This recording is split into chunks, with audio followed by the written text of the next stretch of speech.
बच्चों क्वेश्चन है सत्यापित कीजिए। तो बच्चों यहाँ पर सत्यापित यानी कि वेरीफाई करना आपको, यानी कि सत्यापित करने का मतलब होता है बच्चों कि मैंने कोई बात कही तो आपको वो, अगर मैंने सही कही तो वो सही प्रूव करनी है कि जो मैंने कहा कि भाई वो ठीक कहा, तो वो आपको सिद्ध करना है। अब यहां पर कहा सत्यापित कीजिए कि दिखाए गए मान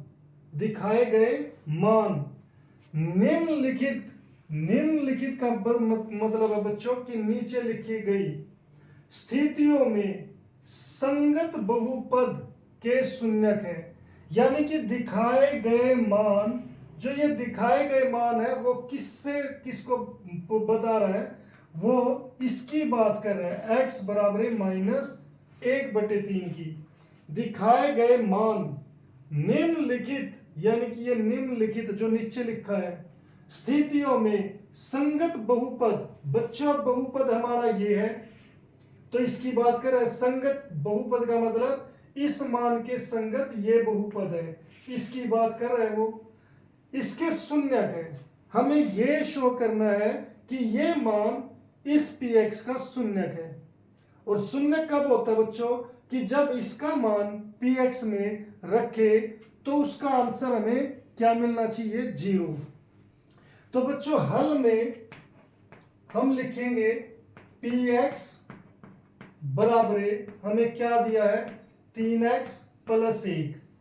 अब बच्चों इस x का मान हमें px में रखना है, तो मैं यहां पर क्या लिखूंगा, x बराबर -1/3 का मान px में रखने पर अब बच्चों यहां पर px में रखने पर हम कह रहे हैं तो सबसे पहले आप px को अब यहां पर उतार लोगे दोबारा, px बराबर ये है बच्चों px, इसको एज इट इज उतार लो, बिल्कुल सेम टू सेम, कोई बदलाव नहीं, आप ऐसे देखते हुए उतार सकते हो। अब जो बच्चों x है उसकी जगह आप क्या लिखोगे, -1/3, जहां पर भी x है, एक यहां पर है और एक यहां पर है, तो बच्चों p की जगह p आ गया, x की जगह -1/3 आ गया, फिर बराबर आ गया, फिर 3 आ गया, फिर x की जगह -1/3 आ गया, फिर +1 आ गया। अब बच्चों यहां पर ये जो ब्रैकेट होती है इसका मतलब होता है मल्टीप्लाई। आप यहां पर 3 -1/3 है जो बच्चों, यहां पर प्लस इंटू माइनस क्या होगा, माइनस, और इस 3 × 1/3 होता है बच्चों, ये ऐसे 3 एकम 3 3 एकम 3 ये ऐसे कैंसिल हो जाता है। तो बच्चों इसका आंसर क्या आएगा, यहां पर माइनस और 1 एकम 1 और नीचे भी 1, तो आंसर आएगा 1। तो यहां पर बच्चों 3 से 3 कैंसिल हुआ तो आंसर क्या आ गया, -1 और +1। अब बच्चों आप यहां पर देख सकते हो कि जब दोनों साइन अलग अलग होते हैं तो संख्याएं घट जाती है।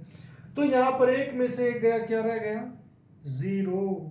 क्या रह गया, 0। तो इसका मतलब मैंने जो कहा था कि शून्य कब होगा, जब x का मान px में रखने पर आंसर क्या आ जाए, 0 आ जाए। तो अब यहां पर 0 आ गया तो हम कह सकते हैं इसीलिए x बराबर -1/3 px का शून्यक है।